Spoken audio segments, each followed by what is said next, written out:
বান্দরবান সদর ইউনিয়নে ভারপ্রাপ্ত চেয়ারম্যান তারেক রহমানের পক্ষ থেকে অগ্নিকাণ্ডে ক্ষতিগ্রস্তদের মাঝে সহায়তা প্রদান। বান্দরবান জেলা প্রতিনিধির তথ্যচিত্রে দেখুন বিস্তারিত।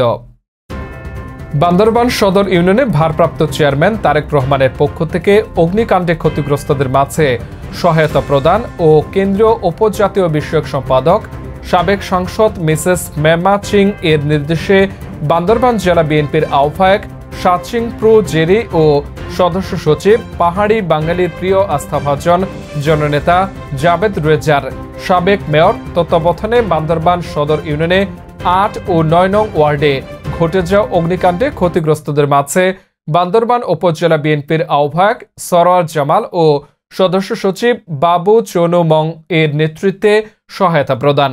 এ সময় উপস্থিত ছিলেন উপজেলা বিএনপির নেতা মোহাম্মদ আলী, সদর ইউনিয়ন বিএনপির সভাপতি মাল, কুহালং ইউনিয়ন বিএনপির সাধারণ সম্পাদক মোহাম্মদ রফিক সহ বান্দরবান সদর উপজেলা ও ইউনিয়ন বিএনপির নেতৃবৃন্দরা উপস্থিত ছিলেন।